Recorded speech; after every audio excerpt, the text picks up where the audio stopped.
Good morning friends, welcome to बीएक्टी में आप सभी का स्वागत है। आज हम लोग बात करेंगे बाल विकास एवं शिक्षण शास्त्र के कुछ महत्वपूर्ण प्रश्नों के बारे में। चलिए शुरू करते हैं। क्वेश्चन नंबर 1, निम्न में से कौन सा कथन सत्य है? ऑप्शन है आनुवांशिक बनावट व्यक्ति की परिवेश की गुणवत्ता के प्रति संतुलन को प्रभावित नहीं करती है। ऑप्शन बी, गोद लिए गए बच्चों का बुद्धि लब्धि होता है जो गोद लिए सहोदर भाई बहन का होता है। ऑप्शन सी, अनुभव मस्तिष्क के विकास को प्रभावित नहीं करता है। ऑप्शन डी, विद्यालय का बुद्धि पर कोई प्रभाव नहीं पड़ता है। तो इस क्वेश्चन का राइट आंसर है जो ऑप्शन ए, अर्थात क्या है, आनुवांशिक बनावट व्यक्ति की परिवेश की गुणवत्ता के प्रति संतुलन को प्रभावित करती है। अर्थात इस क्वेश्चन का राइट आंसर है ऑप्शन ए। नेक्स्ट क्वेश्चन की बात करेंगे। क्वेश्चन नंबर 2, किसी शिक्षक के लिए बुद्धि और विकास के सिद्धांतों के बारे में जानना महत्वपूर्ण है क्योंकि ऑप्शन ए, यह ज्ञान बच्चों को पृथक करने में अध्यापक की सहायता करेगा। ऑप्शन बी, शिक्षक अच्छा प्रभाव डालने में समर्थ हो सकेगा। ऑप्शन सी, बच्चों को सिखाने के उपयुक्त अवसर प्रदान करने में यह ज्ञान शिक्षक के लिए सहायक होगा। ऑप्शन डी, इससे बाल विकास एक लोकप्रिय पाठ्यक्रम बनेगा। तो इस क्वेश्चन का राइट आंसर जो है ऑप्शन सी, अर्थात क्या है, बच्चों को सिखाने के उपयुक्त अवसर प्रदान करने में यह ज्ञान शिक्षक के लिए कैसा होगा, सहायक होगा। तो अर्थात इस क्वेश्चन का राइट आंसर है ऑप्शन सी। नेक्स्ट क्वेश्चन की बात करेंगे। क्वेश्चन नंबर 3, बच्चों का विकास परिणाम है। ऑप्शन ए, पालन पोषण का।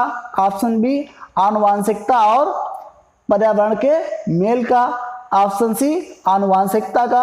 ऑप्शन डी, पर्यावरण का। तो इस क्वेश्चन का राइट आंसर जो है ऑप्शन बी, अर्थात क्या है, आनुवांशिकता और पर्यावरण के मेल का। तो इस क्वेश्चन का राइट आंसर जो है ऑप्शन बी है। नेक्स्ट क्वेश्चन की बात करेंगे। क्वेश्चन नंबर 4, जब विकास के किसी भी क्षेत्र विशेष में बच्चे की क्षमता कम है तो ऑप्शन है वह उसके सर्वांगीण विकास को प्रभावित नहीं करता है। मतलब जो किसी विशेष क्षेत्र में जो क्षमता है वो कम है तो वो संपूर्ण विकास को जो प्रभावित नहीं करता है। ऑप्शन बी, इसका अर्थ विकास के किसी क्षेत्र में कोई विलंब नहीं, मतलब जो है विकास को रोकेगा नहीं। ऑप्शन सी, विकास के सभी क्षेत्रों पर उसका प्रभाव पड़ता है। ऑप्शन डी, उसका बच्चों पर कोई प्रभाव नहीं पड़ता है। तो इस क्वेश्चन का राइट आंसर है ऑप्शन ए, अर्थात क्या है, वह उसके सर्वांगीण विकास को प्रभावित नहीं करता है। नेक्स्ट क्वेश्चन की बात करेंगे। क्वेश्चन नंबर 5, मानव विकास है। ऑप्शन ए, मात्रात्मक। ऑप्शन बी, गुणात्मक। ऑप्शन सी, कुछ सीमाओं तक अमापनीय।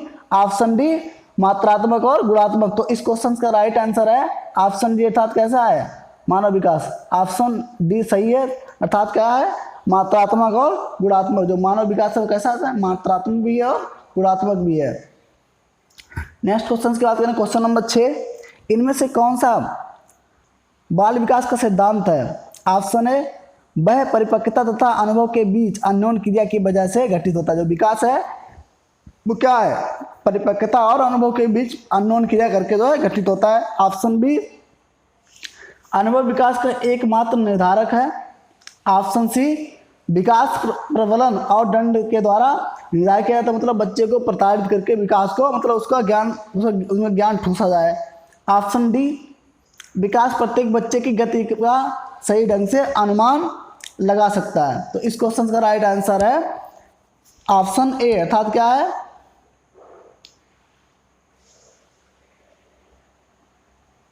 विकास परिपक्वता तथा अनुभव के बीच अन्योन्य क्रिया की वजह से घटित होता है। तो इस क्वेश्चन का जो राइट आंसर है ऑप्शन ए। नेक्स्ट क्वेश्चन की बात करेंगे। क्वेश्चन नंबर 7, प्रकृति पालन पोषण वाद विवाद के संदर्भ में निम्न कथनों में से कौन सा उपयुक्त प्रतीत होता है? मतलब जो प्रकृति पालन पोषण वाद विवाद के संदर्भ में कौन सा कथन जो सही है? ऑप्शन ए, एक बच्चा खाली स्लेट के समान होता है जिसका चरित्र परिवेश के द्वारा किसी भी आकार में डाला जा सकता है। ऑप्शन बी, एक बच्चे के व्यवहार का निर्धारण करने में परिवेशी प्रभावों का बहुत कम महत्व होता है, वह प्राथमिक रूप से आनुवांशिक रूप से वह प्राथमिक रूप में आनुवांशिक रूप से निर्धारित होता है। ऑप्शन सी, वंशानुक्रम तथा परिवेश अभिन्न रूप से एक दूसरे से जुड़े हुए हैं और विकास को प्रभावित करते हैं। ऑप्शन डी, बच्चे आनुवांशिक रूप से उस तरह प्रवृत्त होते हैं जिस तरह होना चाहिए, इससे फर्क नहीं पड़ता कि वह किस प्रकार के परिवेश में पल बढ़ रहे हैं। तो इस क्वेश्चन का राइट आंसर है ऑप्शन सी, अर्थात क्या है,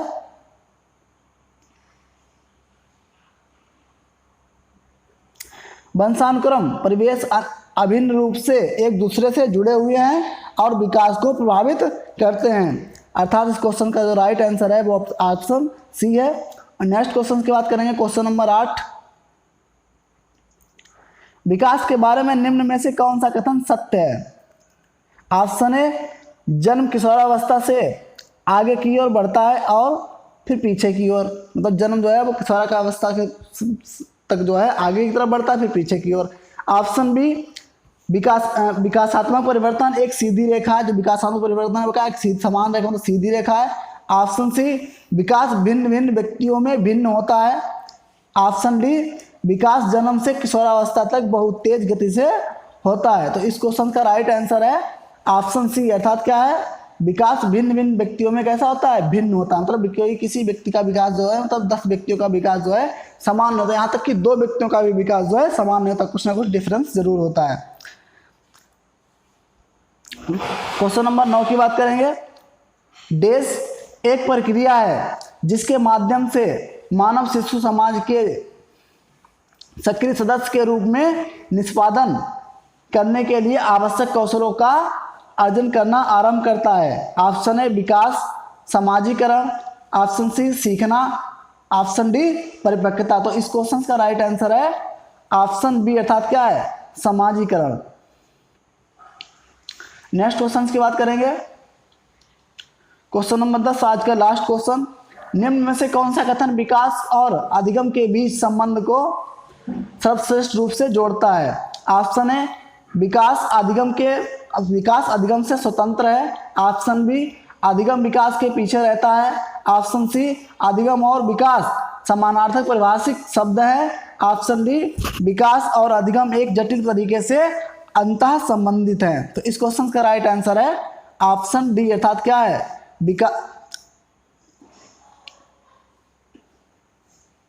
अधिगम और विकास एक जटिल तरीके से क्या है, अंतः संबंधित हैं। तो इस क्वेश्चन का राइट आंसर जो है ऑप्शन डी है।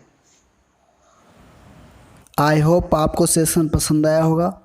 सेशन पसंद आया हो तो लाइक शेयर ज़रूर करें। यदि आप चैनल पर नए हैं प्लीज़ सब्सक्राइब माय चैनल। और सेशन कैसा लगा कमेंट सेक्शन में ज़रूर बताएं। Thank you so much. Okay bye, take care.